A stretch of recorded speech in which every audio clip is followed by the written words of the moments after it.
Salem HSR lay out பகுதியில் தனியார் கேளிக்கை விடுதி ஒன்று செயல்பட்டு வருகிறது. இங்கு 3ஆம் ஆண்டு பட்டப்படிப்பு படிக்கும் மாணவி ஒருவர் தனது நண்பர்களுடன் இணைந்து பார்ட்டி கொண்டாடியதாக கூறப்படுகிறது.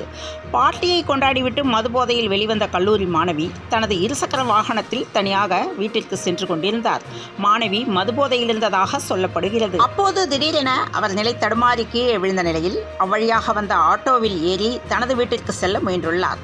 மாணவி மதுபோதையில் இருப்பதை அறிந்து கொண்ட ஆட்டோ ஓட்டுநர் அந்த சந்தர்ப்பத்தை பயன்படுத்தி தனது நண்பர்களை வரவழைத்து மாணவியை கூட்டு பாலியல் வன்கொடுமை செய்துள்ளார். இச்சம்பவம் தொடர்பாக வழக்கு பதிவு செய்துள்ள HSR லே அவுட் பகுதி காவல்துறையினர் குற்றவாளிகளை 5 தனிப்படைகள் அமைத்து தீவிரமாக தேடி வருகின்றனர். இது தொடர்பாக காவல் அதிகாரி கூறுகையில், பாதிக்கப்பட்ட கல்லூரி மாணவி கர்நாடகாவை சேர்ந்தவர் கிடையாது, வேறு மாநிலத்தில் இருந்து இங்கு படிப்பதற்காக மாணவி வந்துள்ளதாக தெரிவித்துள்ளார். தற்போது அவர் மருத்துவமனையில் அனுமதிக்கப்பட்டு நலமுடன் உள்ளார். குற்றவாளிகள் விரைவில் கண்டுபிடிக்கப்பட்டு சிறையில் அடைக்கப்படுவார்கள் என்று தெரிவித்துள்ளார். மேலும் இதுபோன்ற செய்திகளுக்கு பிரபாஸ் கதம்பம் சேனலை சப்ஸ்கிரைப் பண்ணி பெல் ஐகானையும் கிளிக் பண்ணிக்கோங்க.